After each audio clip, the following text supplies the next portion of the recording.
where the Chancellor of Om Sterling Global University, Dr. Puneet Goyalji, Pro-Chancellor Ma'am Dr. Poonam Goyalji, our Honorable Vice Chancellor Professor Devendra Pathakji, all the distinguished panelist members and eminent speakers for today's webinar, those are Professor BBL Madhukar, Chairman, Fore School of Management, New Delhi, Professor Vinod Kumar, Chairman, Center for Management of Education System at IIM Kolkata, Professor Dr. Dheeraj P. Sharma, Director IIM Rohtak, Professor R. Ravi Kumar, Professor at IIM Bangalore, Professor Pawan Kumar Singh, Director Management Development Institute Gurugram, Professor Hari Mohan Gupta, Dean, Department of Electrical and Electronics Engineering, IIT Delhi, my colleagues, and all the member of audience, a very good morning to all of you.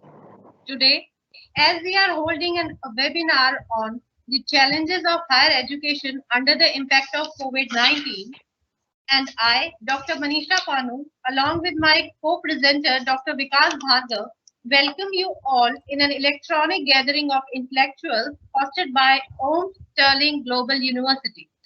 Since this webinar is being hosted by Om Sterling Global University, this is our prime responsibility to introduce the host.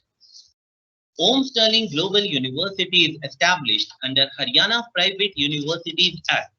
The university is fully devoted to achieve its vision, mission, and objective through academic excellence in all spheres of knowledge.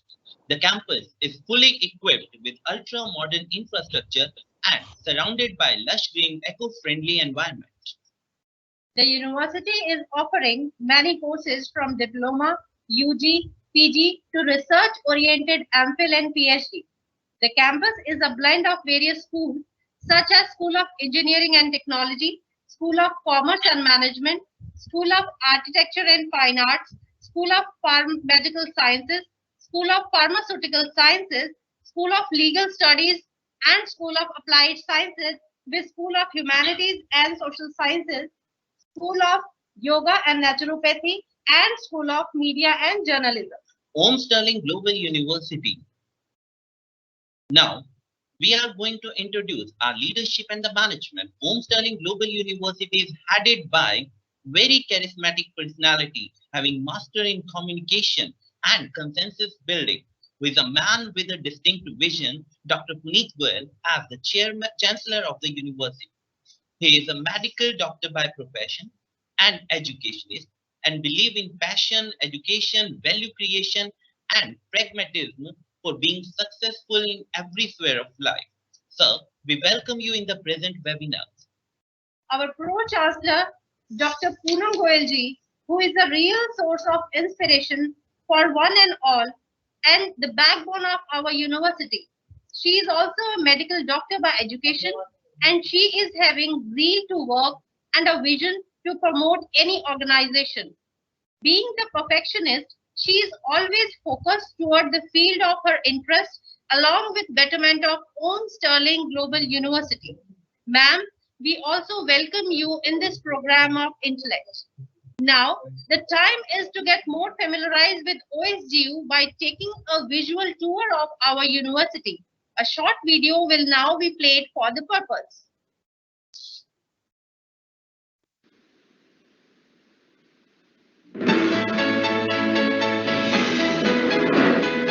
We are a leader in education. We are a pioneer in research. Choose from 12 different schools and benefit from interdisciplinary programs, a vibrant student life, and excellent campus placements. Om Sterling Global University is committed to championing new ways of thinking, ensuring that you are successful in your career paths. We are a catalyst for change. We are redefining what's possible. We are Om Sterling Global University.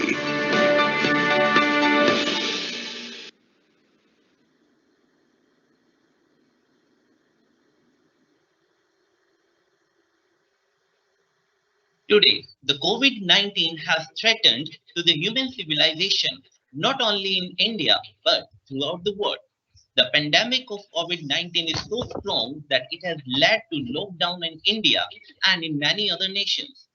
The government of every country is taking every possible step to combat the situation. Closing down of the school, colleges, and universities are also the outcome of the present scenario. The teaching closure impacts not only students, teachers, and families, but have a far-reaching economic and social consequences. Today, we are gathered electronically to join the webinar aimed at knowing the challenges of higher education under the impact of COVID-19.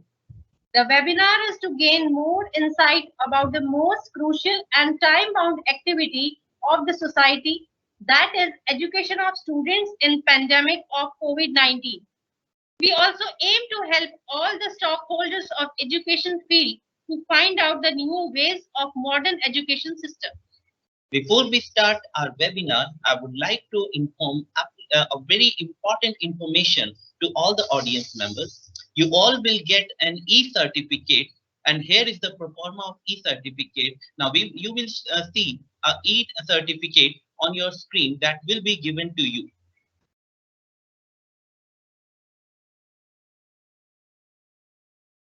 This is the e-certificate which you will get for attending this webinar, but the only condition is that if you are retained with us for the 80% of the time, minimum time is 80% of the total webinar. If you are with us for minimum 80% time, then you will be given this e-certificate. To get this e-certificate, you will have to fill a Google form, which is going to be displayed right now in front of you. And you all will have to fill this e-form to obtain this e-certificate. Now you will see a Google form on your screen.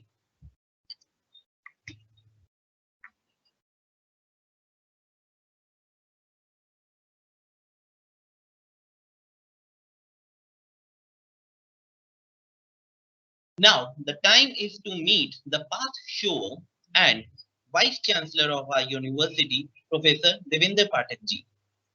Professor Pathak ji, who have been serving many universities such as APG Shimla, KN Modi University, Sanskriti University, and Oriental University as Vice Chancellor for last many years. He has a vast experience of more than 45 years.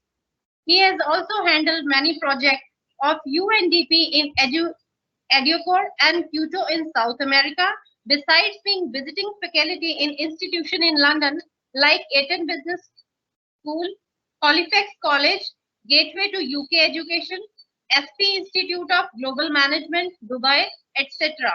So now I request Professor Devendra Pathak ji to please take over the program.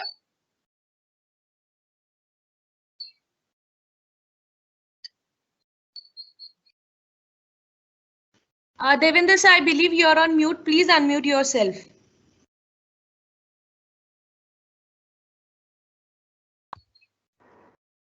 Okay, am I audible now? Yes, sir. You are live now and audible, sir. All good. And my picture also is visible. You are live and audible, sir. Okay, thank you. So very good morning to all of you. I have a great pleasure this morning to extend a very hearty welcome, first of all, to our Honorable Chancellor, Dr. Puneet Goyal ji, Dr. Poonam Goyal ji, our esteemed Pro-Chancellor, and a panel of all distinguished academicians from the top-notch colleges. First of all, I would like to introduce Dr. BBL Madhukar. I will take the pleasure of introducing Dr. BBL Madhukar. Dr. BBL Madhukar, so he is a renowned figure not only in the academics but in the corporate world. He has been a teacher for long years in the Patna University, possesses PhD and DLIT, and then he was the managing director of Mica Trading Corporation. Then he moved as director of HR and exports in Minerals and Metal Trading Corporation, New Delhi. That's a government of India concern, exclusively empowered to export and import all the minerals and metals from India. He handled the position as chairman and managing director for many years. Then he is now currently the chairman of the Fore School of Management, one of the premier school, which boasts of a very renowned faculties. At the same time, the 100% placement is there and all, and the students also from all over the world, they are attending the Fore School of Management. Sir, Dr. Madhukar, he is the president of so many other organizations, and he is on the board of the so many universities, institutions. His rich experiences and wide exposure, he is widely traveled, and he has been a source of inspiration to many of the institutions like Asia Pacific Institute of Management, Fore School of Management, then Fortune School of Management, and so many others are there. He is on the board of some other foreign universities where he has frequently been going, and he has been advising those people. We are honored, sir, to have you here and also to accept as a moderator. Our next panelist is Dr. Vinod Kumar. Yeah, Dr. Dr. Dr. Vinod Kumar. Dr. Vinod Kumar has been a professor of behavioral sciences for more than 35 years in IIM Kolkata, and he has also been heading as a chairman of the Center for Managerial Excellence and Managerial Execution in IIM Kolkata. He is a versatile genius. He is holding his PhD from Illinois University, USA. He was a research associate in Harvard. He has been the chairman, group chairman, and chancellor of the Mahasi International Universities all over the world. And he has also headed so many institutions. At present, he is the chairman of the Mental Foundation of India, which is doing a woman's job in counseling. Dr. Vinod Kumar expertise expands from counseling and the behavioral sciences and the stress management. Even the CAT exam also, it goes to his credit that he only came forward with an idea that for entrance into the IIMs, the CAT examination of that pattern should be held. So, sir, he has been very kind to us that he has accepted our invitation, and he is with us, and we always receive his guidance, and we look forward for his guidance. Our next panelist is our next panelist.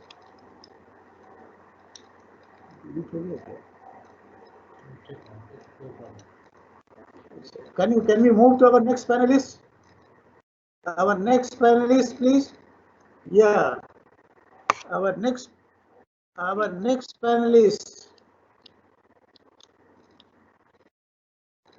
The next panelist, Dr. Pawan Kumar Singh. He is the present director of the Management Development Institute, Gurgaon. He has been a professor at IIM Indore. He is also a versatile genius. He has authored so many books. His area of interest is organizational behavior, human resource management. The specialty with him that behavioral thoughts from the Sanskrit scriptures. He has been quoting very profusely the Sanskrit scriptures. He has been a professor. He has been a professor in Vikram University in Ujjain for so many years. He has contributed very, very profusely to so many articles of repute, and he has lot of connections with in abroad, and there he has really left his mark as a educationist, and we are really very much obliged that Dr. Pawan Kumar Singh ji, he has accepted our invitation as he is our one of the distinguished panelists. Our next panelist is Professor Dr. Ravi Kumar. Professor Dr. Ravi Kumar is a PhD from Andhra University, Waltier. He is a man of different knowledge and the storehouse of wisdom. A man who joined in IIM Bangalore in 1986, just a few months before. He has superannuated from IIM Bangalore, but still he is now the honorary professor of Central University, Hyderabad. Professor Kumar has been a visiting faculty in Osmania University, Berhampur University, in Andhra University, and he has lot many connections abroad. He has been the advisor in Bolsevania, so many other foreign universities. Probably I am not able to tell you the vast list of universities that he has visited. He has authored so many books also, and his main interest area is organizational behavior and human resource development. And he has published some books. He has co-authored 9 books. 3 books are published to his credit. So his wise counsel, fortunately for us, is available to us, and I always look forward that his advice will be available to us. Sir, we are really very indebted that you have kindly agreed to be on the panel for such a very pertinent, crucial, and critical issue that the entire education world is facing today. Yeah, our next panelist, please. Yeah, Dr. Yeah, Director, I am Ranchi, Professor Dr. Sailendra Singh. He is not here, he could not connect, but somehow his advice has all along been available. He holds a PhD from the University of Allahabad and IIT Kanpur. He holds a PhD from IIT Kanpur, and then his PhD thesis was published by ICSSR, for which he got the award also. Although he is not with us, but he has sent us a message for wishing the best for this webinar, and time to time his advice is available to him. We have always been having great regard for him, that whenever we have sought his counsel, that to us. Yeah. Our next panelist.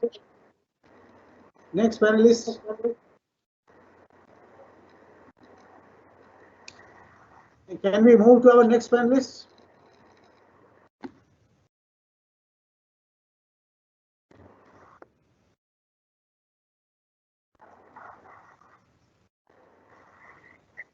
Yeah. Yes. We like to introduce Professor Dr. Dheeraj Sharma, who is the President Director of IIM Rohtak, a man of brilliant parts. He did his PhD from Louisiana University, USA. He is a person who is saying the who's who of the American professionals. A man who has taught in Ahmedabad. He was a professor in IIM Ahmedabad for so many years, and he is now guiding force for the IIM Rohtak, which is a new university. Under his leadership, the university has flourished, the IIM has flourished, and it has been a center of excellence in so many areas. A man, he widely traveled, and he has written some books also, and so many scores of articles of with so many citations, and with so much of impact factor, that is all goes to his credit. He is an expert in the behavioral channel theory, and also in the strategic management and cross-cultural relationship, and in the business domain. So he has developed some different theory which is really very useful for the business people, and especially the family business and the other business that he has been advocating and promoting. That has been really a great guide to many of the business people, and the young, especially the business people. They have drawn a lot of inspiration from him, and we always look forward that because of the proximity to our university, we always look forward that his guidance will be available to us. We are really thankful to you, sir.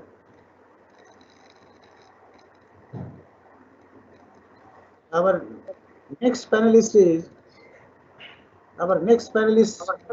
Dr. H.M. Gupta. Dr. H.M. Gupta, he is our next panelist, a man who got his BE from IIT Roorkee and his Master's MTech from IIT Kanpur and PhD also. He has been a versatile genius in IIT Delhi for many years. He has been managing the Department of Electrical and Electronic Engineering. He is also the president of the Institute of Engineers of Electronic Engineers and Technology, which he has been heading for last so many years. We are also very much eager to start a chapter in our university. Sir, really, he has guided so many. He has been on the board of the Nokia earlier, then Samsung, and so many other electronic companies. He is a person who really has given a lot of contribution there in this field of electronics, especially in the multimedia system, in the computer communication and the cellular communication system, all these goes to his credit. He has really been a source of inspiration to us, and he has all along been very, very helpful. His advice has all been all available to us. Really, sir, we are very, very obliged to you. Thank you, sir.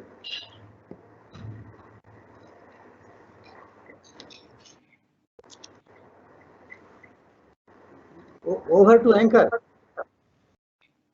I feel we have covered all the panelists.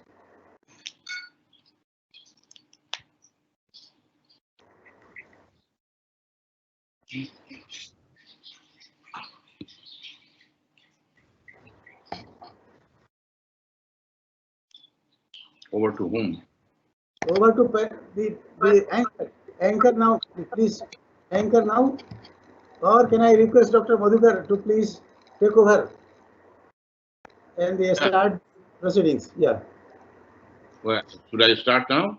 Yeah. Yes, sir. Yes, sir. Right. Covered all the panelists. Yeah. Right, Dr. Pathak, I'm thankful to you for giving this opportunity of coming here and expressing my views on the subject of challenges in the field of higher education arising out of this COVID-19. It is something which was never known before.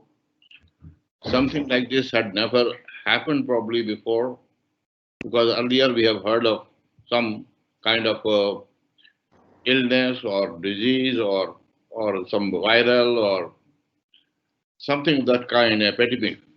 But that only remained confined to a particular country or an area. But a thing of this kind, COVID-19, has in fact affected the entire social, political, economic, educational, cultural fabric of each and every country in the world. This has never happened before. We do not remember that any of this kind has ever been witnessed. So that's a very great threat which is now being met by the people universally. All the countries are concerned about it. I'm so thankful that your university has taken the lead. Dr. Puneet Goyal, Madam Poonam Goyal, they all deserve my grateful thanks for organizing this kind of webinar on a very, very topical subject. Topical because we are we are witnessing a very great threat to what happens to the edifice structure of higher education. As it is, with the advent of artificial intelligence, machine learning, all kinds of, new technologies which have come about, we have been always discussing from time to time, academically discussing that what would be the future of these universities, these educational institutions, in what shape the pedagogy will take place, in what shape universities will function, whether it will be generally a virtual learning system or a classroom learning system. All these things have been debated from time to time. But today's time is different. Here it is not a question of discussing or debating it, what pattern of education should follow.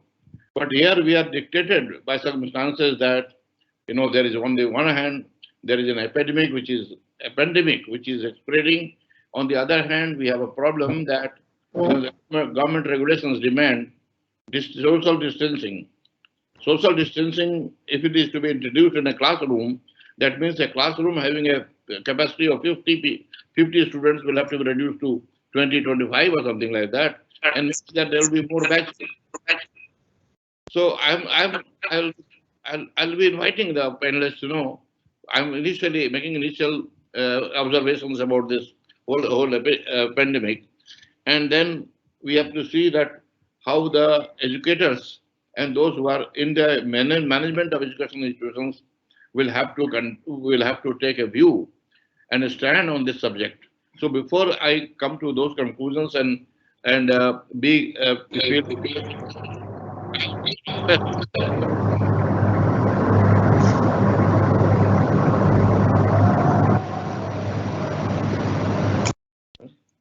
Yeah, it's okay. It's all right now.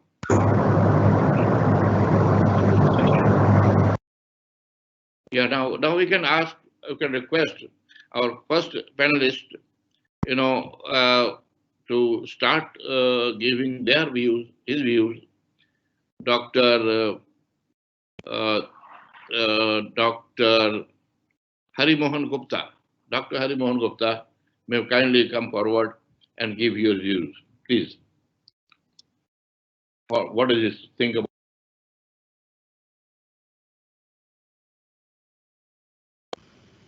Sir, I request you to please unmute yourself.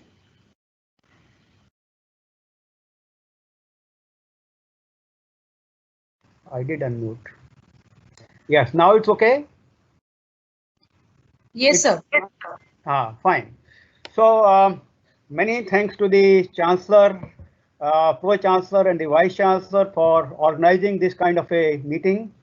It's very topical, and as Professor Madhukar has already said, that this was the thing which was not known. And therefore, we need to look at the kind of changes we like to have. I am from the engineering background throughout for 45, 46 years plus.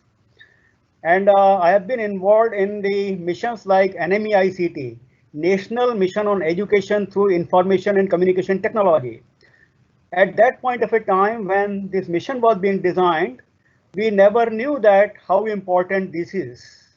And now it shows up that importance cannot be more emphasized. Since I am from the engineering background, so I would like to put in front of you some of the problems which could be faced by the engineering students and in engineering education. First of all, the important part in the engineering is the if I want to do the remote instructions, I have to have the material in front of me. Before that, I cannot gather. Before gathering the material, I cannot summarize it, cannot make the synopsize it, cannot prepare my lectures, and cannot give it to persons. This essentially requires a very high-speed internet. That's an essential part. Without that background, I cannot do any remote instructions. The important part here is that the engineering education is more of a technique and technology development. And it is, discussions are there, but relatively you will find that about 20 to 30% part for discussions.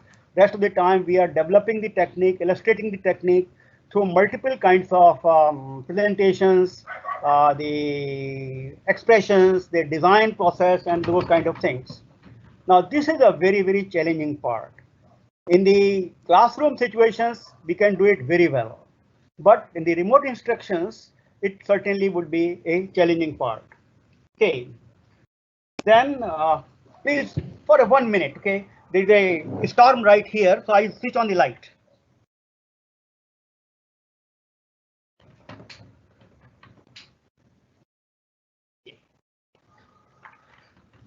Sorry for the the impediment. Okay, the important part here is that we have to do a fair amount of mathematical modeling, and that mathematical modeling which is required there, we need to produce our notes in that particular fashion. Now that kind of a thing, sitting in my home or my office without an assistance will be an extremely challenging job. Okay, we have no idea how to handle that kind of a thing. Second thing, the important part we always try to tell to our faculty members and students anytime and in summer courses also, that how the parameters will be varying for that matter. Any little parameter variation will change the system thoroughly. So therefore, yeah, okay, fine. So therefore, we need to look at it that how do we introduce this? Our bigger part here is the lab instructions, that how do we manage our laboratories? Equipment is very much limited. A laboratory designed for 45 under the situations of social distancing and things like that will remain possibly for 10 or 15 persons. So how do we handle this? Those kind of things. we also have to apply some remote tools like the lab views thing, kind of a thing. But that is of a very limited value. Okay, and the term projects. These are some of the kind of challenges which are there in front of us. And certainly as the discussions they go on, the questions are there, I would be able to dwell on that a little more. Thank you.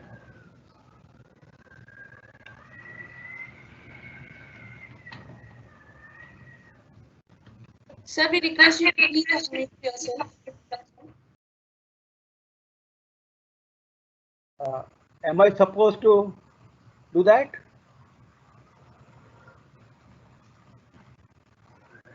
Yes, please. I mean, are you talking to me now? So Madhukar, sir, Dr. please, Madhukar. yes.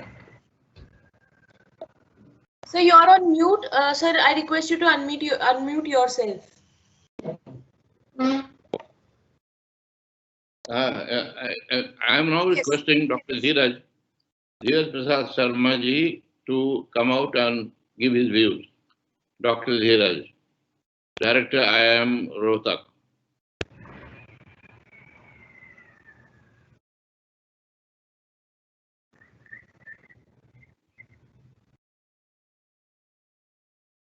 Is he there now?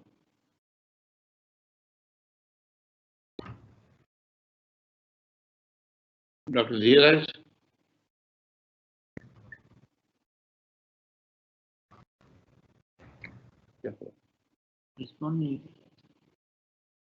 Something wrong has happened, you know. Sir, is Dr. Dheeraj here in the forum? Dr. Dheeraj should be available, no? He was available. So please check with your mic once, unmute yourself and please. Dr. Madhukar, Dr. Dheeraj is currently not available. He is logged out due to some technical error. We can call upon some other panelists right now, then Dheeraj sir will be taken care after that. Right. Then we call upon Dr. Ravi Kumar. Dr. Ravi Kumar, I am Bangalore. I would request him to kindly give his views about this subject.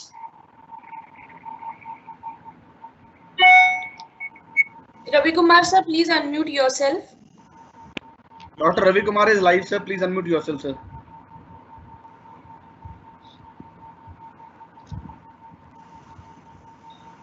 So please unmute yourself. You're still on mute. Yes, sir. Yes, sir. Good morning, ladies and gentlemen. Let me first congratulate the university for taking this leadership and bringing all of us. At the times of social distancing, we said we'll cover this space digitally. I hope I'm audible.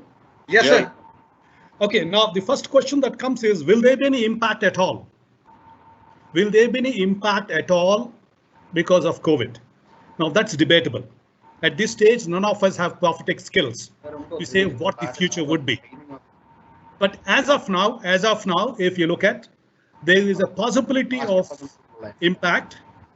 Now, impact on higher education. First, we have to understand the two contexts. One is a generic context, other is a specific context. Now, what do you mean by generic context? Higher education per se is a generic context where a large amount of work happens through classroom interaction or labs or field works or surveys. Now, if you talk about specific context in higher education, the demands of a technical education is far different from the demands of medical education, which are completely different from the demands of legal education, and all three of them are completely different from the management education. I'm not going to the specifics of it because each context can create a very different ecosystem because of the impact of COVID. However, one thing is certainly clear. The biggest challenge we have is how do we retain the quality of education, which has been possible all these years through a normal situation? And how do we retain it in a situation that is redefined? What do you mean by redefined? Social distancing might become the order of the day, right? Now, what facilities that we enjoyed all these years may not be possible when we have to start our education systems maybe in 1 or 2 months. Now it's a vacation period. So given that, what would be its impact? Very, very simple. We have to look at how students have to change their learning styles. All these years, everything in our country has been teacher driven. Students have been most of the time passive. So how they have to bring in new styles of learning. Now that's with regard to students. With regard to teachers, they might have to change their style and substance of teaching. Because all these years, we were doing what is called hand holding. Now, with social distance in place, hand holding may not be possible.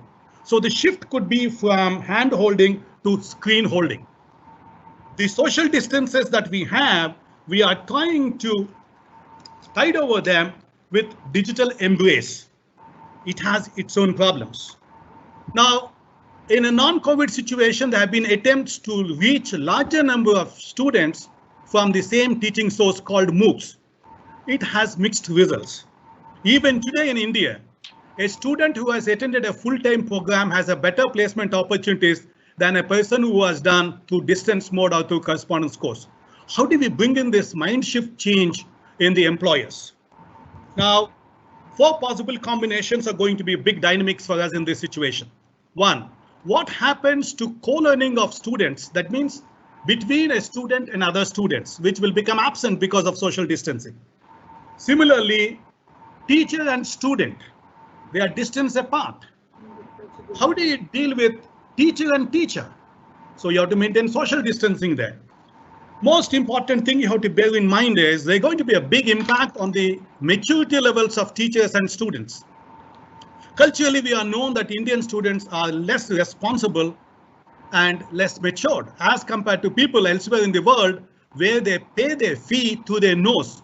Whereas in India, either a parent pays or the government looks after. So given all these implications, we have to look at the cultural diversity of this. Whole world may be going through the COVID. Whole world may be compelled to pay a price because of the impact of COVID. But our implications are completely different.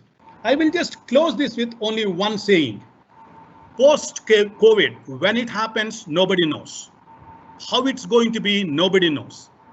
Will there be absolute normalcy? What we have enjoyed till 2019, December 31st in India, are we going to enjoy? Nobody is clear. So I imagine 3 kinds of scenarios. 1, absolute normalcy whenever COVID ends. What to do till COVID ends? These are 2 scenarios. When it ends, are we going to get a complete normalcy? I'm not very sure. Will there be semi-normalcy? That means we do conduct our business, but in a restricted or redefined environment. Last one, abnormal normalcy, is where the situation becomes much worse. So depending on the context, depending on the situation, the impact will be different. But my request to all my fellow academics and institution builders across the country would be, please be prepared. If you fail to plan, you're planning to fail. Thank you. Thank you, Mr. Ravi Kumar ji. You have made very valid points, and I'm sure that people will have to draw lessons from your views and talking and what you have stated now. Very fundamental questions have been raised. Now, before I come back to you, or the audience is asked to come back to you with questions, I would now let me take another speaker, before us, and that would be Mr. Dr. Dheeraj, if he is available now. So Dr. Pawan is available, sir. Now, pardon me? So Dr. Pawan is available, sir. Doctor. Okay. Available, sir. I would call upon Dr. Pawan now to come and give his views. Please, Dr. Pawan. Thank you. MDI. Thank you, Dr. Madhukar. Thank you. You're welcome, sir. Welcome. And I extend my love, reverence, regards to all panelists here and all in the audience. Dr. Devendra Pathak Sahab, Dr. Madhukar Sahab, Dr. Vinod Kumar ji, Dr. Shailendra Singh ji, Dr. Dheeraj Sharma ji, Professor Ravi Kumar ji, my very old well-wisher, old means my old well-wisher, but young by heart, Dr. Gupta Sahab. So you see, COVID at least has given opportunity to meet, and let us see some positivity here. We could meet here. I'm not saying that COVID must have been present for us to meet, but anyway, let us try to see the silver lining in the cloud. So I'm very happy to be here and presenting my humble views before you all. Next, we can go for some question answer also. So, Sarve bhavantu sukhina, sarve santu niramaya, sarve bhadrani pashyantu ma kaschit dukh bhag bhavet. This is a time when perhaps God or nature is teaching us that please get your heart filled for welfare of all, so that the positivity multiplies and we all are able to lead healthy and happy lives. Let me present my view as a layman about nature of COVID-19, that is Corona. When in the first week of March, this Corona was spreading in the whole world, I thought that its nature would be of 2020 cricket type match. Means fatafat cricket. Corona would come, it will create bad impact, it will create some havoc, and quickly it will go.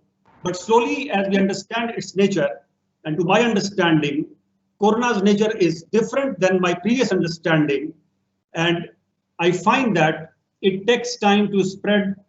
It takes time to remain on the higher plateau, on the curve, and then it perhaps would take time to go away. And as per my own understanding, till we celebrate the birthday of the Father of Nation on October 2, 2020, I think that in a proper way, face-to-face classes would not be possible, and we have to find alternative device, certainly based on technology, what we call as online teaching.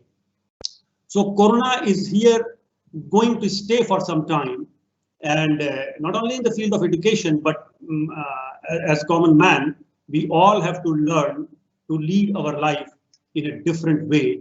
Perhaps it might create certain changes or subtle changes, silent changes within us towards our, let us say, attitude, approach towards life, our attitude towards relationship. And it is a very typical time that in order to keep yourself safe, I have to doubt myself, but I have to pray for yourself. In order to keep myself safe, I have to pray for myself. So doubting and having faith, both typically have to be combined in the inner personality. That a different kind of challenge I am finding that human being may have to face. Well, I remember one article was published in Business Today. If I'm correct, it was January 2000. Means they claim that it is beginning of the millennium, though I feel that beginning of millennium is started from January 2001. But anyway, one article of Business Today I remember, which was saying in year 2000, January, that days of face-to-face interaction are gone, and perhaps the classroom teachers in future, in this new millennium, would be subjected to museum. A very, very harsh comment. Of course, in later edition, it had refuted its stand that never ever classroom teaching mode or classroom teachers can be subjected to museum, because there is no alternative of face-to-face classroom teaching with human touch. I have my own personal opinion that certainly face-to-face teaching has no substitute, and online teaching is a very good device in a different kind of time, or for a different kind of audience, or for an university for different purpose. Online teaching may be the central mode of teaching, but being in conventional teaching, either it may be IIT or IIM or MDI, which I represent now, we all are into face-to-face teaching. So I believe that face-to-face teaching, its importance will remain ever around us. But in the changing time, we have to change the stance. For example, you know that even a good batsman, depending on the nature of the pitch and nature of the bowler, takes a fresh guard of the wicket and starts batting properly. So we have to change the gear and we have to change our stance. Now, the main part of my discussion, I would like to say I found certain insight from Bhagavad Gita, 18th chapter, 14th shloka, which says, and that is perhaps a kind of torchlight for us. And the sutra says, Adhishthanam tatha karta karanam cha prathak vidham vividha cha prathak cheshta daivang chaivatra panchamam. Its meaning is like this, that to be successful in any endeavor, either in normal time or difficult time, the first device that we need is Adhishthanam. Adhishthanam means basic infrastructure. Now, in post-COVID situation, in higher learning, the basic infrastructure is not only brick and mortar infrastructure, but more importantly now, it is infrastructure connected to the devices which actually connect us. For example, internet, computer, or various kinds of platform. You see, I'm also learning nowadays because it is a fourth type of platform that I'm using for online discussion, and different type needs different challenges. And yesterday, when Pradeep Kumarji and other friends were helping from Sterling University to have a mock connectivity, I had struggled for some time, but now I'm feeling comfortable. So Adhisthana means your infrastructure has to be at place, and various institutions which we represent, they are not fund-starved, but some universities, some institutes, they have to think twice before investing into any area. But I would like to humbly suggest that any university or any institute in this time should not waste money or just spend money, but should do good investment in infrastructure, e-infrastructure, which will place a connectivity. You know that HRD Ministry or AICTE all are suggesting that your classes should start for the second year students on 1st of July, and new batch should start only from 1st of August onward, only through online platform. And when face-to-face interaction will take place, they will announce later. So I see a possibility that every institution, higher educational institution, should be ready to at least deliver their first term of courses through online, and we must be prepared for it. So Adhishthanam, basic infrastructure is the first need. Adhishthanam, tatha karta. Karta means the doer. You see, our attitude, our approach has to change. You see, we belong to Homo sapien sapien, and our cousin was Homo sapien Neanderthal, and Homo sapien Neanderthal was more robust than our species.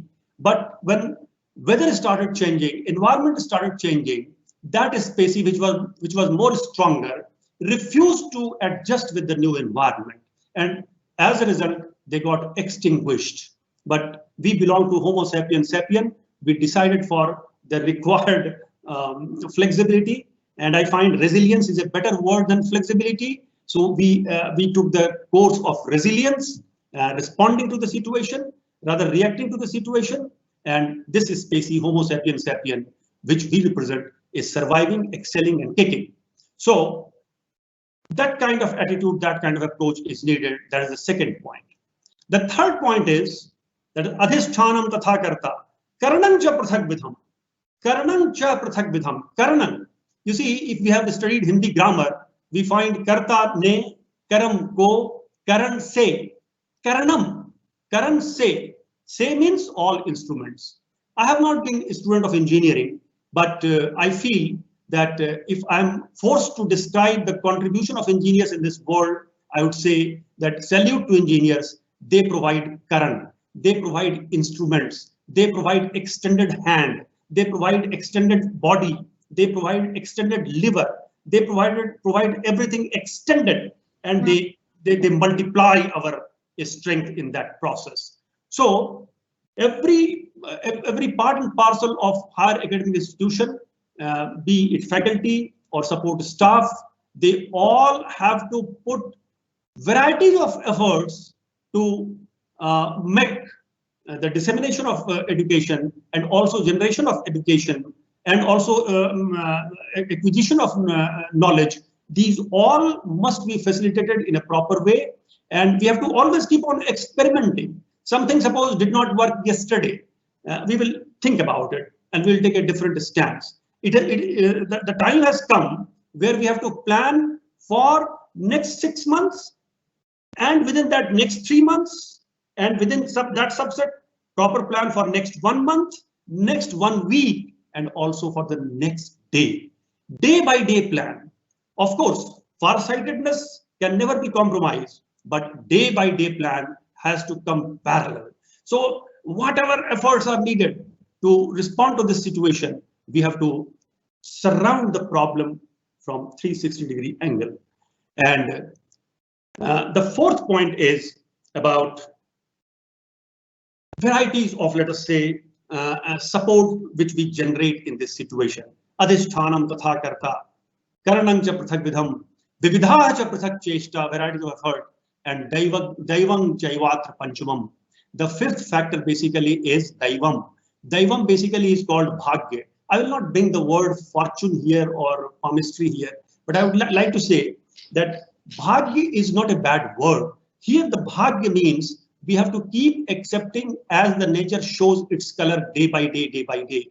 We cannot be into denial mode. We cannot react. We cannot complain, oh God, what kind of days you are showing to us. We have to be very, very, let us say, accepting in nature. Then let us see what kind of painting is placed before my eyes today, and I will respond to that. So adhishthanam tatha karta, karanam cha prathak vidham, vividha cha prathak cheshta, daivang chaivatra panchumam. These 5 pronged approach perhaps will prepare us in the role of academic administrator or academician or administrator or support staff or as a student. Perhaps these factors will help us to respond to this COVID situation properly. I wish good health for all of us. I wish a time full of inner joy for all of us. Thank you for time being. Thank you, Dr. Pawan. You have made a wonderful address, and I'm sure that lots of points have come about in your lecture. And now that we have finished the list of panelists, I would now throw the house to questioning, and there could be some questions among the audience who would like to raise to clarify their doubts. So the forum is open to the audience now for question and answer. Do we take note of the questions that may be raised? Hello. Hello. Am I audible, sir? Yeah. Yeah. Sir, can I get to 2 minutes time to just share a few of my thoughts before right. Yes. What is your name and all this detail? I'm Pathak. Introduction about what is your name and where from you are coming? Then probably my voice is not reaching you, sir. Unmute.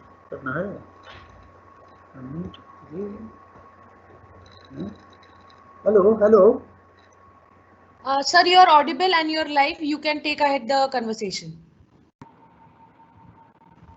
The moderator, he has asked the audience to throw the questions. So before that, can I take some 2-3 minutes? Sure, sir. Yeah, sure. Yeah. So, Come, Professor Pathak. We have heard the brilliant exposition of our all panelists, and really there is hardly anything that I can contribute. But back when we were 5 months old, younger, the things were entirely different.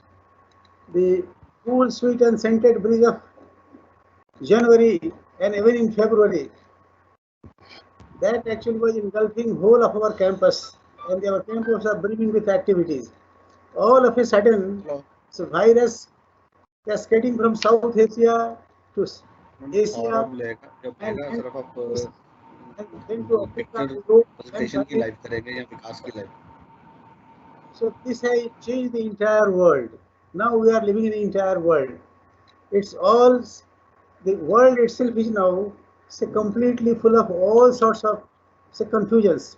In this now our education industry is the most sufferer. Really we have been trying to reach online, but most of you have told now, and I also feel there is no other now alternative than to be in touch with our students only online. But sir, this one I will, when the panelists they starts say responding to the questions which are thrown by that one. So we having the maximum say our students they are from middle class family. Unless until the government takes care of the networking, many of the gadgets also students are not having. So these things will have to taken care for getting it granted that now onwards probably will have to go only online. In Denmark, there was a case in 2019 that was IT crash. Denmark, they have already been going on online for many years. But because of the IT crash in certain this one, so they started with a limited resources on the online courses. Even in France also they have been taking this online courses. Now in the after the COVID has subsided in China, Singapore, Hong Kong, and the Bangkok. So now the Singapore all schools now they are only online. The Hong Kong also most of the schools are only online. Only in China only they have allowed the school with the social distancing. So what my concern is that how now we are going to complete our syllabus, how we are going to do the practicals, how we are going to say the dissertations, the projects that they are supposed to complete. And moreover, our management studies, generally management studies, case-based studies, we are not able to, and the group discussion is very important. So we are not able to give any live cases to them because they cannot go for a collection of primary data, only secondary data will be available to them. So that result probably may not be realistic.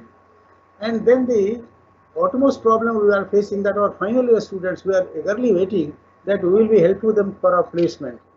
So these really are the real challenges before us that how we are to address it. So while taking up the questions with other, this one I would like to the finalist experts to throw some light on this also because the MOOC, the Swam Prabha and so many other channels are there which are really we are also utilizing and we have been utilizing since long. But still we have not been able to reach say 100% of the students who are in far-flung area, in the remote areas, and we really feel sorry for them. Although we have been giving them notes, we have been giving them on WhatsApp, we have been sending the message, but then the totality, the holistic, really the academic delivery, we have not been able to do it. So that's our real concern. And in this, so how these things will take shape now, because things are going to further drift, and this really has become a common interrogation to all the conscious educationists all over the world. And where the desire really for all of us to educate our students properly, that is already there. So it's really opposes a bold contradiction. So with this, so probably some solutions will come out in this today's seminar. Thank you, sir. Well, Dr. Pathak, you have made very pertinent questions before us, very varied and pertinent, very topical, very, having far-reaching consequences. I'd also support you by saying that completing education does not only mean communication through the electronic media or something like that. Communication has to be two-way. Now, that communication is not complete without only one way listening to a teacher and not really interacting with the teacher physically. The physical part is also very important. When people meet and people discuss the personality development, which is a very important part of making of a career, can also it can also be possible only through when there is a physical meeting of people. And if there is no meeting of people and the campuses remain vacant, for all purposes, and only the teachers come and give their lecture, and then the students write examinations. I don't know what kind of evaluation system is going to be in place. The regulatory bodies will have to redesign entire syllabus and will have to also evolve new mechanism for evaluation. All those things are there. The government is very keen to invite participation of capital, invite participation of foreign direct investment, and liberalizing many laws of this country so that we become more friendly. Therefore, on the same line, the regulators of education, higher education in particular, should also apply their mind and to see that how to make the future of education or higher education in India more secure and more friendly and more acceptable to the entire world. With the opening of the economy, with the opening of various electronic channels which are now available, and online teaching platform which will be available, I think there will be more and more participation from Western, many countries of the developing world will be participating in educational programs of India. So India is having both sides. The current structure is being challenged. The future structure has to be evolved. So all those challenges are there. We are sitting on the fence, and therefore, we have to apply our mind and we have to redesign entire curriculum, entire thing. Because, after all, people, according to the doctors who are talking about COVID, they are saying we have to learn to live with it. What does it mean? That means it's going to be a long-term problem. So it's not short-term, solutions can be found. Even to give instructions by the regulatory body that you start your beginning, you start your sessions with only online teaching and not go into that kind of thing where it is possible to do physical without physical distancing also. Some learning can also be done. There could be some batches, there could be a smaller number of students attending, and they could come in batches also. That is also another alternative. So alternatives will have to be evolved well before the opening of the universities, well before we open in July or August or wherever we start the next session. We have to formulate our strategies. That is very important mission before us. Sports, recreation activities, exchange, convocations, seminars, conferences, cultural programs, learning through peer-to-peer learning, all those things are very vital for the growth of the higher education. So all those issues, I'm sure that I think those who are very learned participants are going to raise it. And moreover, we are waiting for the questions to come from those people who are having stakes in the industry. Let us hear them also. So I would now suggest that instead of requesting the panelists to come and answer these questions, it's better to have the questions in the mind of the students or those who are registered with us, and then finally conclude it with our own observations. I think, Dr. Pathak, you would agree with this approach. Is that okay? I'm asking Mr. Pathak, is that okay? Yes, sir. Yes, sir. Yes, sir. Now, sir, let us give time to our guests who are attending the meet, and so that they can throw some questions and get their queries answered. That's better. That's better. So let's open the session to the people who are very ready with their questions. So I will request the anchor to announce. Dr. Vikas, you are live. Somebody who is doing the anchoring, will say to the audience, as to. Vikas and Manisha, please unmute yourself. Yes, before we announce the question answer session to be started, I would like to inform all the participants attending this webinar to fill the Google form as provided to you so that e-certificates can be provided to you. Moreover, this webinar could never be possible without our technical partner team, that is ASMA. ASMA is a 6-year-old online community which is devoted itself for FMA Digital, helping higher education harness the power of digital for their growth via research, events, and conferences and award ceremony. They are also adopting social media in academics. So we thank you, ASMA, for being with us to make this webinar a successful one. Now, I would request Dr. Saurabh Chaya to please continue the question answer session. Right, take the questions. Dr. Saurabh, you are live. Yes, sir. Thank you very much, sir. As we all of us know that we are having the online webinar on the challenges of higher education under the impact of COVID-19. Various professors and researchers have raised some questions. I start with the question of Dr. Subhash Chandra. Dr. Subhash Chandra has asked that what is the scope of protocolled examination system in rural institutions? As we know that there is a internet connectivity problem in rural institutions. What is the scope of examination system in rural institution? I would like to this question from Professor Dr. BBL Madhukar. Over, sir. Right. I will take all the questions first, then answer one by one. That will be the best thing to go about it. Otherwise it will take time. So therefore, this question I'm awaiting now. Then I will accordingly answer. And then if there is anybody else to answer, then I'll request the concerned panelists to answer. The next question, let's take all the questions first, because there could be answer covering many questions. Yes, sir. Please, sir, please. Next question. Sir, my next question is from Mr. Mahesh Kumar. Is it Mr. Subhash Chandra who is again asking another question? No, sir.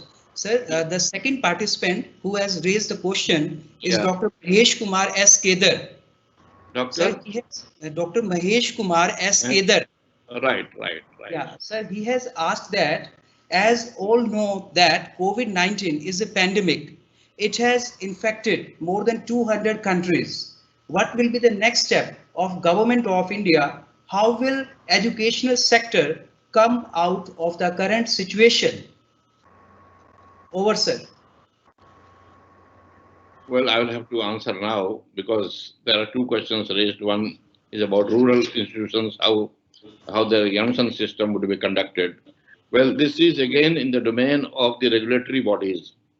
How they want to evolve the system by which, if they can be reached, distance learning mode and classroom teaching mode, both have been coexistent in the last many years. Maybe for the last even 1 century it has been going on. That many institutions in the world are doing both types of courses dispensation. Like they are also running distance learning as well as they are doing the classroom learning system. Both the systems are coexistent, and some people find it easy or difficult or is convenient to go for an online system. Distance learning, what you say, the whole of Indira Gandhi Open University is doing that kind of conduct.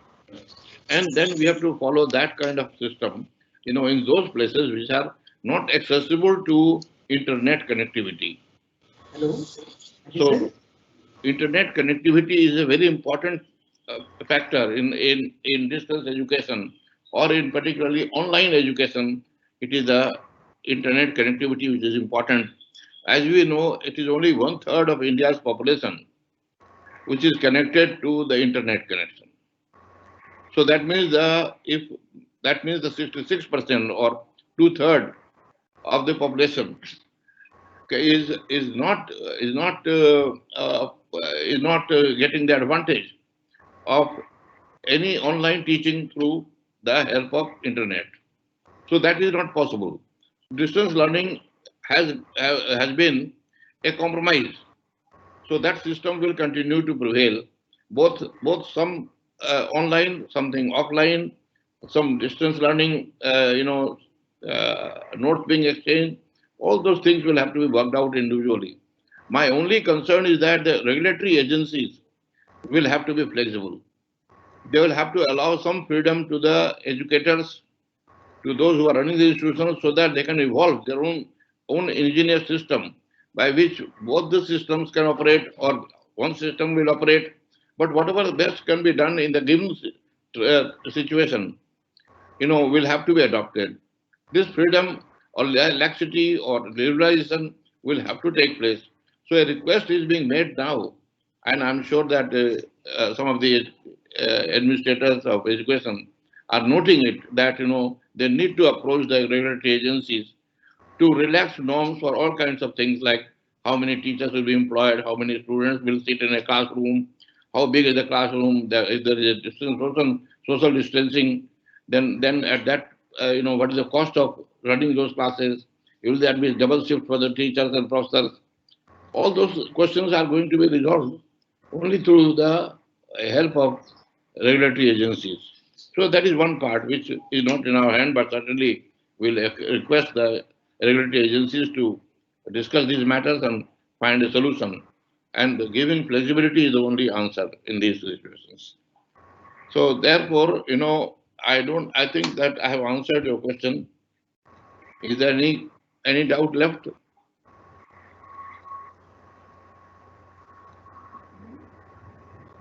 We can proceed to the next question, please.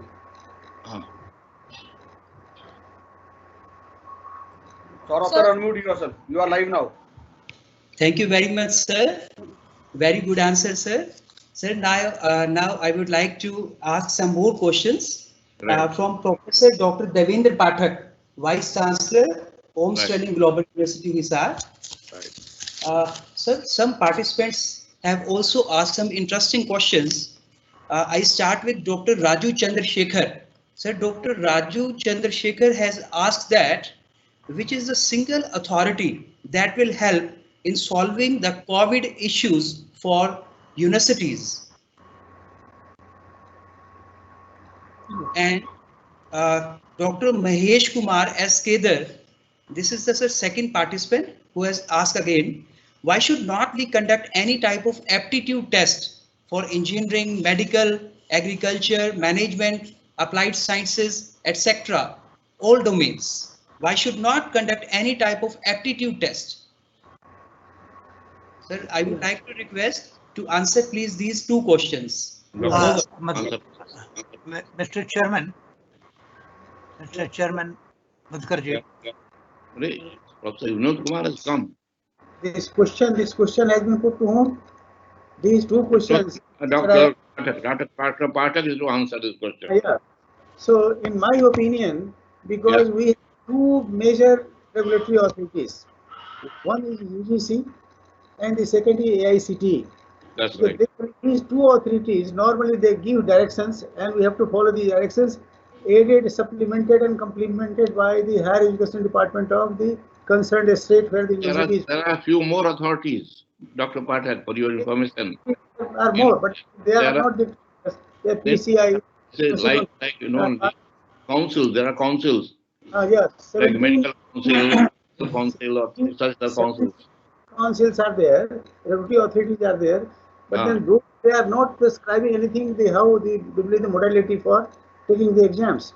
So clearly now, say UGC has already, the expert committee, they have already given the recommendations, and on that, based on that recommendation now, say they have already declared that examination, they have left to the discretion of the concerned college or university, that from 1st July to 31st July, the exams will have to be conducted online or offline. Now, whosoever is able to conduct offline, so they probably, but the social distancing, students coming from different far off places, that all will be really a problem. So, in my view, in the near future, probably we don't foresee the students will say attend the college or the university where we can conduct the exam. So we'll have to think of some alternative for which our state government also, they are very much seized of the matter. That's why state government, they have sought our opinion. How do you feel, especially in Haryana? They have sought our opinion. What is your opinion apart from the suggestion made by the UGC? So let us see that how it emerges. But right now, the position is that we have to have the online at the same time offline. Both options are left. And the second thing also, we have, if you wanted, both are related to this only probably.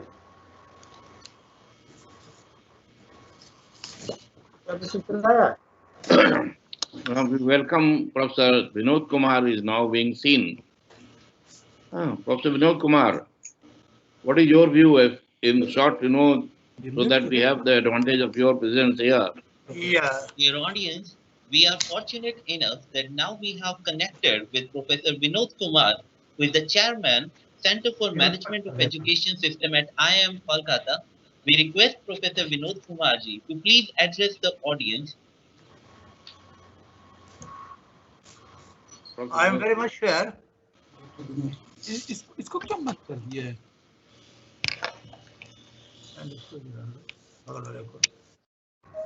हो गया? Yes, I am here.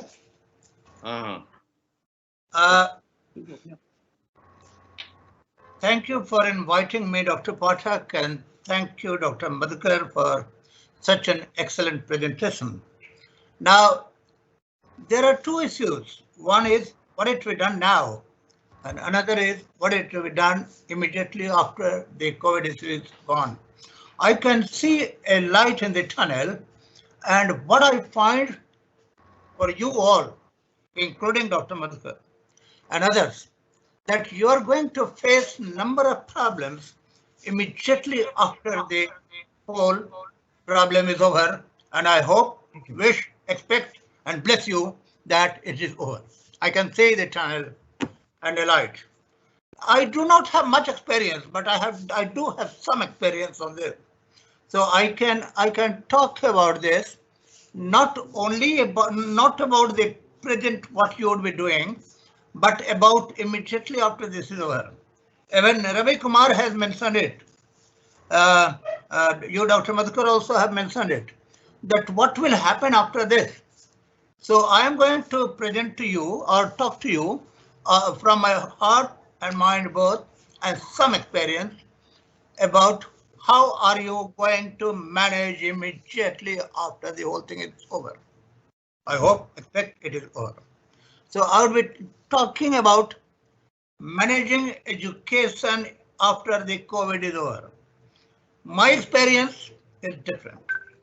What happened was, when I was in Kansas, University of Kansas, Lawrence, Kansas, with Howard Baumgartner, I did some study, very small one, not as compared to this COVID, about the war, and that was Vietnam War, and the people who came back and their family, and I could see the disruption in the mindset of the people so much that later when I went there to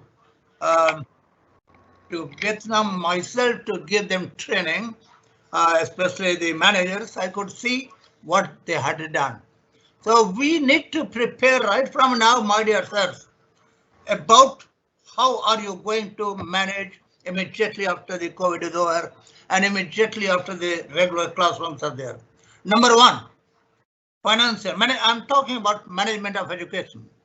My specialization is management of education, and I was director of, chairman of Center for Management of Education System in IIM Calcutta for many years, and also used to help Dharani Sinha in ASCII.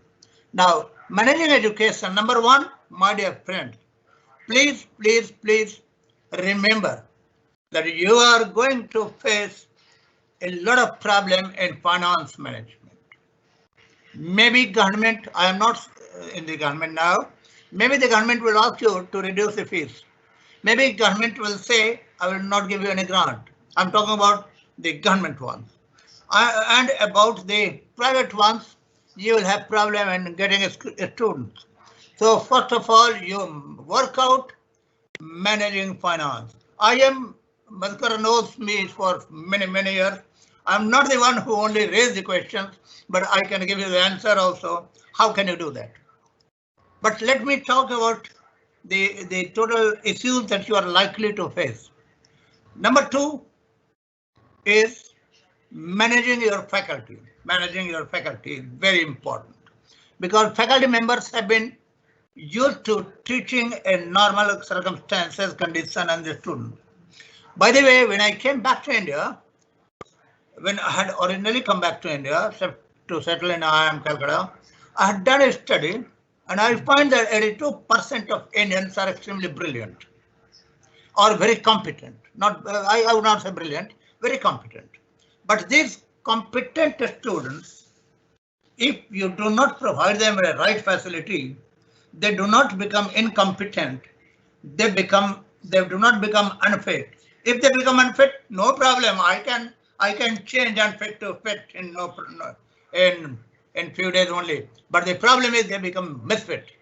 And when they become misfit, managing would be a problem for you. This big pandemic has created a total jolt in the psychology of the people. About 2 weeks ago, I addressed another webinar on international group, talking about the issues that we are facing, and especially family management and the people.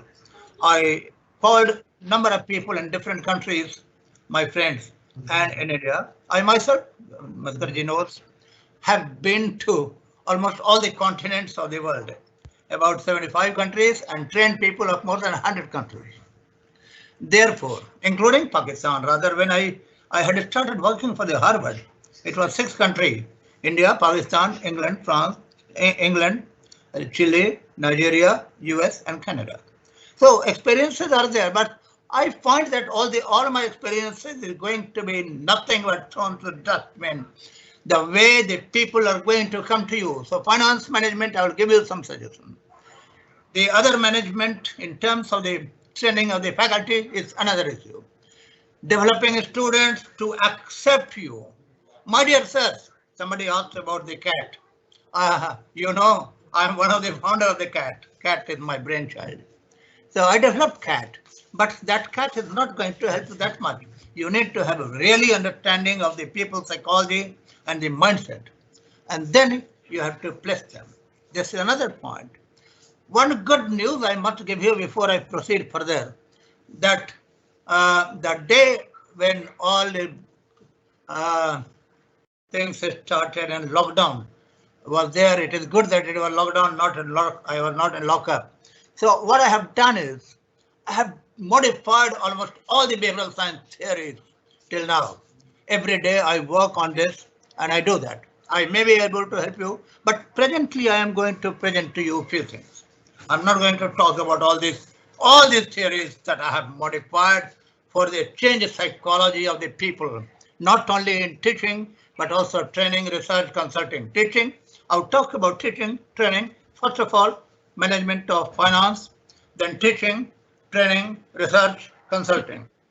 In consulting, maximum consulting you are going to get are that of managing change in the organization system. Recently, CEO of IBM gave a wonderful world-class presentation about what he is going to do. Rather, when he is a product of IIT Kanpur, when he had become the CEO, I had mentioned that this is the one who is not going to be glorified by the chair, but he will glorify the chair, like Madhukar. Dr. Madhukar has never worried for the chair. He had never glorified himself by sitting on the chair, but Madhukar has always glorified the chair. I have number of experiences to share about Madhukar's, but at present I would not talk about that. I'm going to say that your teaching needs something different orientation out of you. Finance, yes. Research, yes. Consulting, yes. And training, yes. Which one you would like, or do I take few minutes? Madhukarji, how much time you can give me? I'll take about 10 to 12 minutes. We don't have that much time. We don't have. Please. कितना दोगे हमको बता दो. नहीं. Madhukar and I have studied. Minute में आप बता करके आप कदम कीजिए ताकि और भी चीजें कितने देर में लोगों से क्वेश्चन लेने हैं. हाँ? 2-3 मिनट और ले सकते हैं आप. ओह बहुत है. जी बिल्कुल.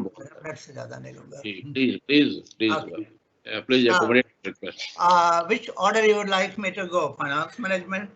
Finance बताइए. Finance. Academic management or teacher management or this is very consulting or what? Because Ravi, all other issues Ravi is a brilliant boy and he mentioned it. He is also worried.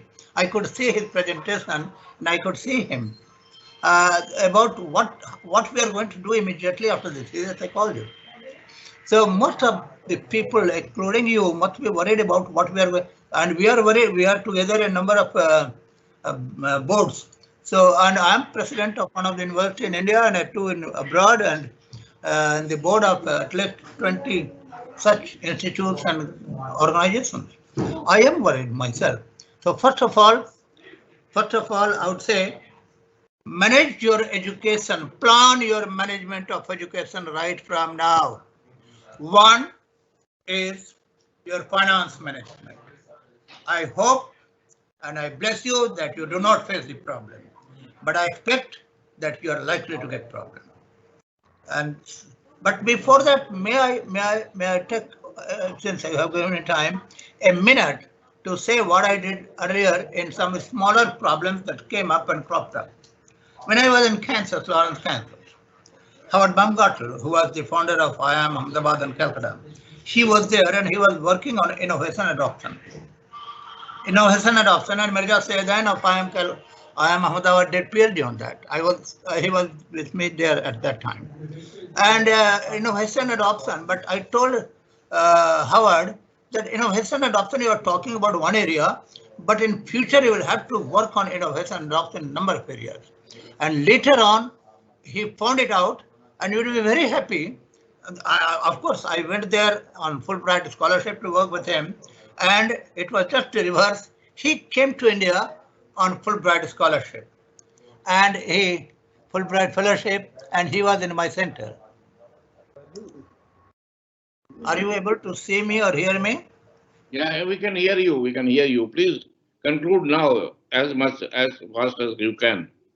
So he came to India and he said, Vinod, unless you are managing education system, it's going to be out from the world.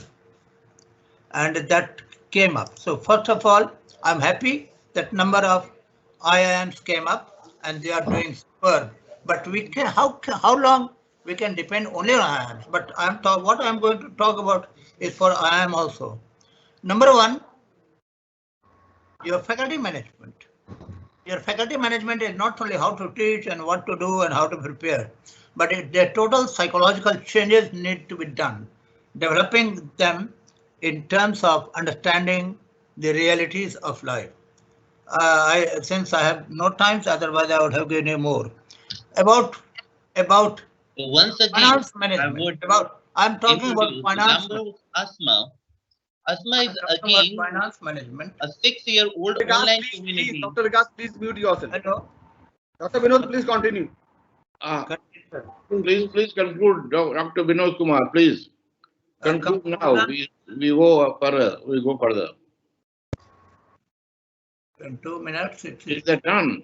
Is that done or not done? Then please start. Okay. Then which one, Madhukarji, I do? You raised the question of finance, that how to manage finance in a given distress situation. How the educational institutions will survive without financial support, and what kind of support is possible, how that problem can be resolved. IIMs are being supported by the government with the taxpayers' money. It is not that domain only which is of concern. Concern is the whole humanity. All the institutions, 90% of the institutions are privately owned, operated, or promoted. इसको ठीक कर दो, हमारा ये नहीं काम कर रहा है. About finance management. Finance managing. Maybe Ravi, the other answer I can give you later on phone also or on. But इसको बंद क्यों कर दिए थे? बंद हमने किया. Okay, now finance management.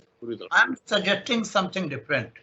Madhukarji, you know. Yes, please. You might be knowing that I'm also associated with as a senior advisor of a world organization called WASME, World Association of Small and Medium Enterprises. Number of organizations are around you in your educational institutions. I'm talking to everyone, not only Madhukarji. And what you can do is, as not only as a corporate social responsibility, but also being an Indian, you start a small certificate programs for these organizations, and also the people who are not able to, due to financial problems or due to other problems, able to get an education. Organize few short-term programs, 6 months, 3 months programs on certificate program for them, and they can pay money to you. And there are 4 advantages of it. A, it will help you in corporate social responsibility. B, you can get financial support because they will pay for it. C, they can become your alumni in organizing your placement and other training programs, and your number will increase. and you can do that. This is number one. Number two, in terms of financial support, do not expect too much from the grant from anywhere, but you can have good consulting program and good training programs. And what is needed for these training programs, one is very, very, very important, is managing change and developing people to balance their self in terms of professional and personal self and mindset management. There are a number of good training programs that you can organize because faculty members do teaching, training, research, consulting are our areas. This is another point that I am suggesting. Finance, teaching, your faculty development program also. And last but not the least, these students who are going to come to you, are you sure that you will be getting that number of students, especially the private organizations? And government organizations you may get, but are they coming to you with the same mindset? Please remember, the traditional program for welcoming them should not be there. They must have a good unfreezing program. They must have a good orientation program. Not only that you are here, you have to follow these rules, you have to do these things, you have but unfreezing programs, you have to do a good unfreezing programs and all these. Plus, most of the traditional theories of behavioral sciences will not apply. So, any one of you interested anytime, I have kept up almost all of them modified. Madhukarji, because time is not much there, and I came much later to, I was here, I was the first to come here, but I could have given you concrete suggestions on all these. I have also seen how just because of a faculty problem and faculty not following, how many faculty read other researches? Faculty problem, the whole world is suffering even today. Whole world is suffering even today. A Harvard professor created. How? I could have talked about that also, but the time is not much, so I would like to conclude because Dr. Madhukar wants me to conclude that now. Thank you, Madhukar sir. Unless you want any specific. Thank you, sir.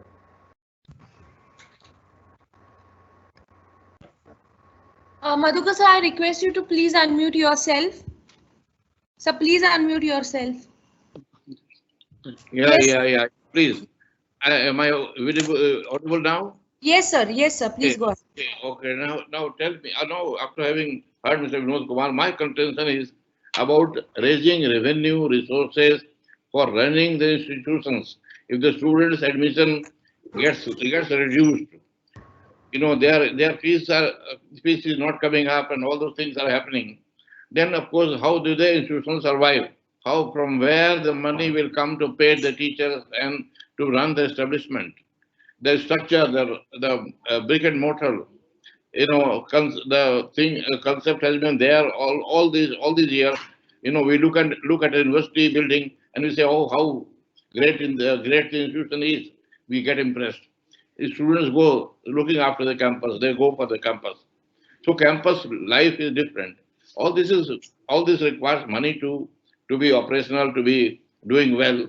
So one thing is that there is a request to go to the Haryana government, to the other governments, which are giving land. Not giving land. In fact, land is being purchased by private promoters. From their own money, they invest money and they buy the land and all those things they do. But since they are institutional land, the question arises that they cannot be put to any commercial use. A small part, maybe 5% of the land area, is being allowed by the authorities for a commercial exploitation. I mean, some flexibility has to be given by the state governments. If they want their universities to flourish, to operate there, they should make it more open, so that by monetizing the resources, they can raise revenue and run the organizations. Because it's a question of now survival. I do not know how many will really be able to survive after this whole thing is over. By the time it is July, August, or whatever, there may be many institutions which may be probably itching for closure for want of financial resources. So these are very valid questions. But nevertheless, let's see if any other question left in the mind of the viewers. So those who are participating and are eager to ask questions, there may be one or two questions more which we can take and then conclude the whole thing. Please, question answer now again. Questions to be had. It's open. The house is open to question. Any more question? Or the people are already tired of Right, all sir. topics? Thank you very much, sir, for your valuable guidance and suggestions. Sir, we have some more questions. Yeah. I would like to ask these questions from Professor Dr. Pawan Kumar Singh, Director, MDI Gurugram. Yes, sir. Yes, please. Yes, sir. So the question has been raised by an eminent professor of computer science, Dr. Kalpana Sharma. So she said the lockdown period can be extended further in this current scenario. How the syllabus will be covered, how the practical experiments will be evaluated and computed by the students, how assignments, projects, dissertations, or thesis work will be evaluated. Very valid question raised by Dr. Kalpana, but I would also say that we have to go back to the regulatory authorities and say that the syllabus be left to the individual institution so that they let them decide how they will be able to do it, with a lesser time span available to them. Because, it's a syllabus which is probably not very, very modern or up to date, and they need drastic changes. So it will have to be curtailed. It will have to be tuned to the time and money and other resources which are available. So it must be, this flexibility must be given to the individual institution to decide how much of that, what kind of syllabus is going to be done, and there should not be much regulation about it. It's very, very important. That's fine, Dr. Madhukar Saab. Yes, sir. You see, what you said, it means regulatory bodies, they should come up with two sets of guidelines. One set will include you must do or you must not do like that.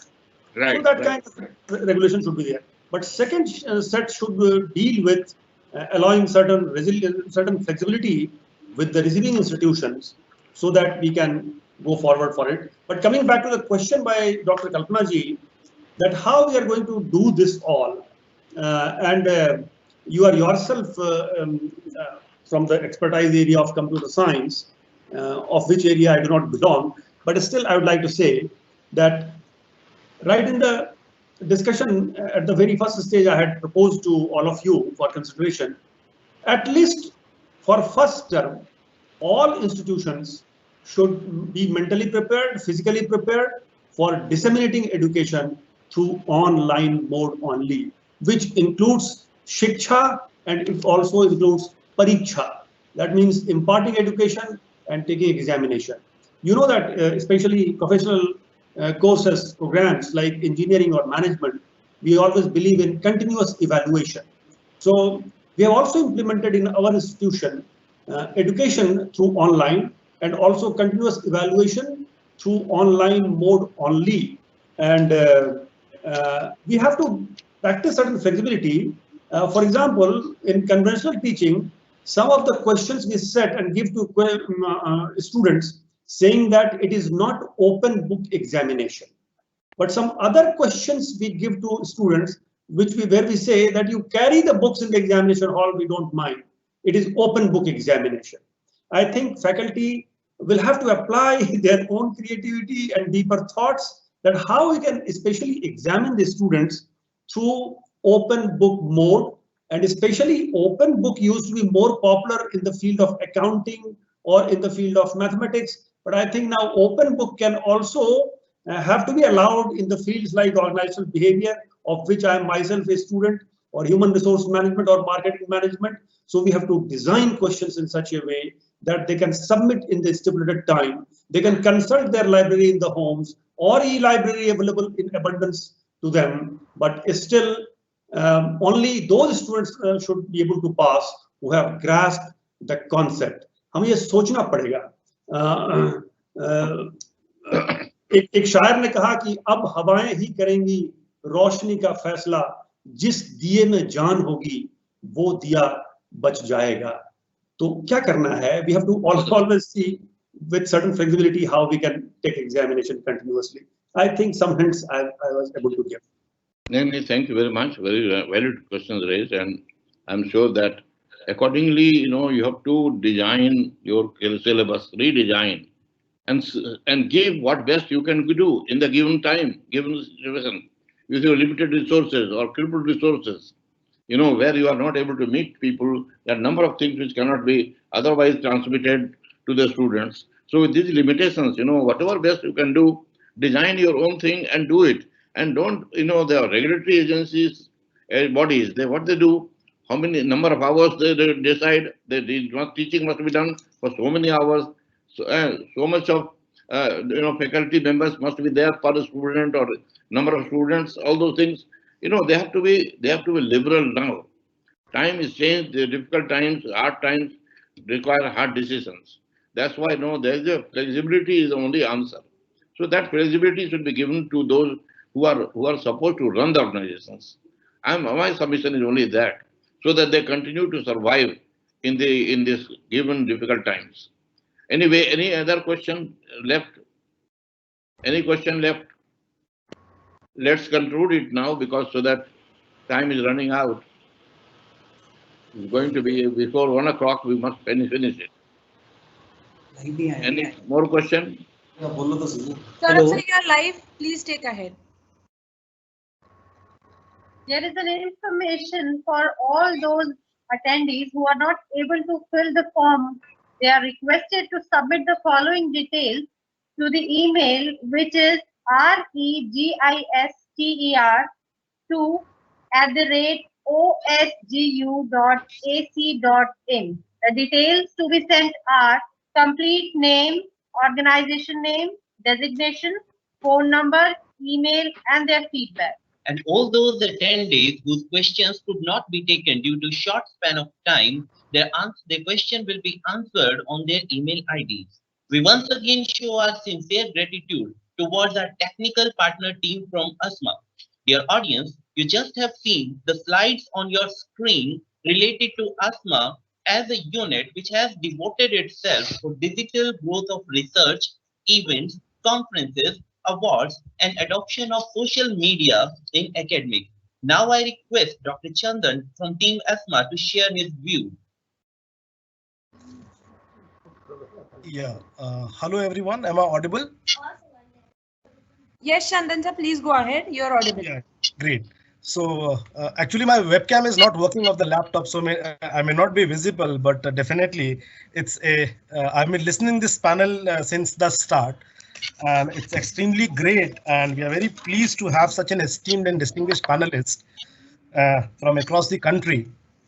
So the session was very well moderated, and congratulations, Dr. Madhukar sir, for that. Dr. Devendra Pathak, Dr. Vinod Kumar ji, Dr. Shailendra Kumar, Dr. Dheeraj Sharma ji, Dr. Pawan Kumar Singh, Professor from different institutes who are actually present over here, and you actually enlightened that, Professor Pawan Kumar, Professor Ravi Kumar ji, so actually, and Hari Mohan ji and V.K. Srivastav ji. So I, Sir Kumar Chandan Anand, I am the Vice President for the communities in InnoServe, and in communities, sir, what we do, we are actually looking forward to collaborate with the industries, especially in the academia, healthcare, HR, sales and marketeers communities.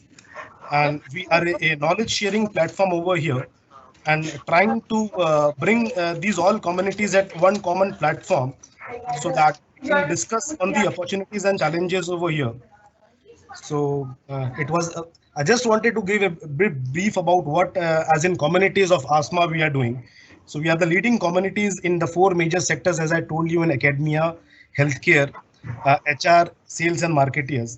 and we are emerging as one of the influencer in creating and accelerating the innovation in every community, sir. And we are empowering these communities with the knowledge of social media and digital marketing on whatever platform is available. So it is very unfortunate that in the current COVID situation, mummy Sanga live webinar मध्ये आहे मी करते तुला phone is I would request other people to please be unmute so that I could conclude in a given small time. So it is very unfortunate that we all people are meeting in this pandemic situations of COVID. But again, very relevant and very fruitful discussions came out from this discussion, as in like what are the challenges which is there, especially in the sectors of higher education. What are the scopes and opportunities, and what are the exit plans? So I'm very impressed with some of the distinguished speakers also talked on the exit plans of this COVID era. So it is just that in this communities, what we are doing, we are organizing such kind of webinars. So in due course of time, I would request to kindly follow the social media pages of ASMA in Facebook, in LinkedIn, and in Twitter. And you'll keep on seeing and witnessing the kind of faculty development program which we are in due course of time. We are again in the next week, we are going to start that with. And in that faculty development program, we are encouraging and seeking participation from the lecturers, faculties, and teachers from the higher education space to participate over here. Likewise, a EAT certification will be given as OSGU is giving in this program to all the attendees over there. That faculty development program will be for a duration of 5 webinar series. So webinars is one thing we are doing. We are organizing conferences and summits. So, but very unfortunate we could not do right now. So we are just waiting for the everything to be come on track and let us meet again physically, so that more of a fruitful panel discussions and knowledge sharing to happen. So if everything goes well, in the month of September or October, we'll be having the 4th annual convention event of ASMA. So that's all. There are so many things to talk about, but due to the line restrictions, I'm actually very thankful and pleased to have such a eminent personalities from the higher education straight from higher education industry from across the institute. And we are very hopeful, sir, that your advice, guidance would definitely be available to us in due course of time. And I'm thankful to the OSGU team and our InnoSoft technical team, Bhakti and Tanuji, to organize such a wonderful sessions. Thank you so much. Thank you, everybody. Thank you, Dr. Chandan, to acquaint us about asthma. And now I request our worthy Chancellor, Dr. Puneet Goyalji, to please present a vote of thanks.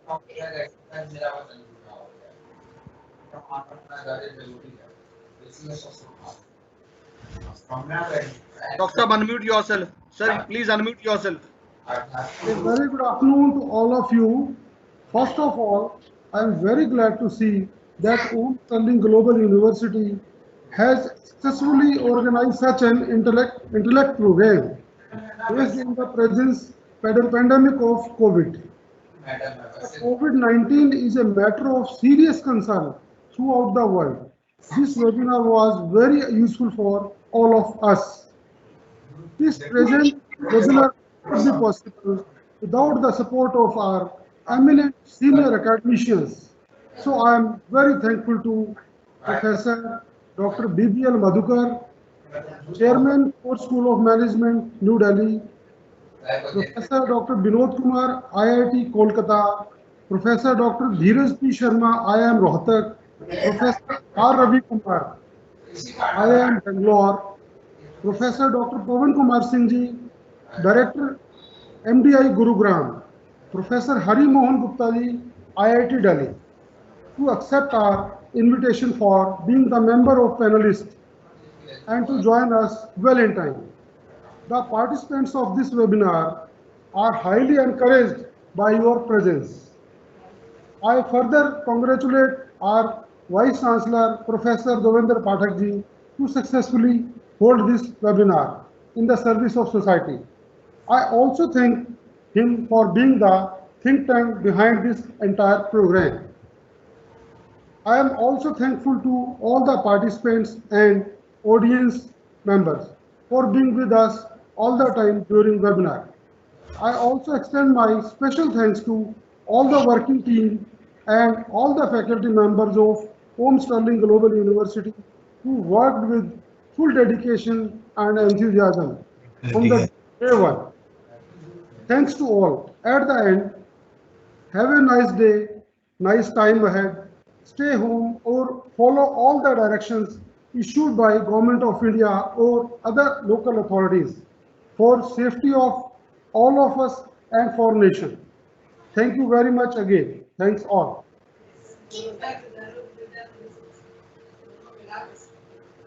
As presented, the vote of thanks as presented by our Chancellor Sir, however, covers all the aspects, but the most important aspect has been left for thanking. We are really thankful to our management member, the Chancellor Dr. Puneet Goyalji, and Co-Chancellor Ma'am Dr. Poonam Goyalji, and Vice Chancellor Dr. Professor Pathakji, for letting us spread our wings to work upon the betterment of the students and teaching community.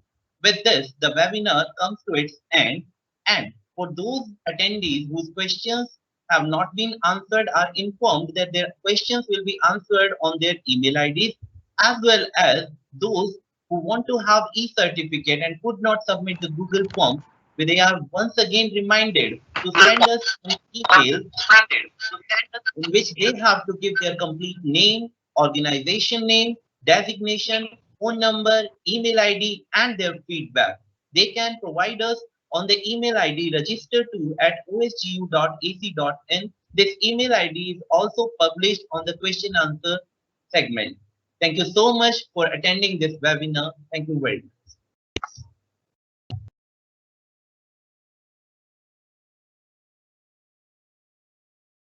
Thank you.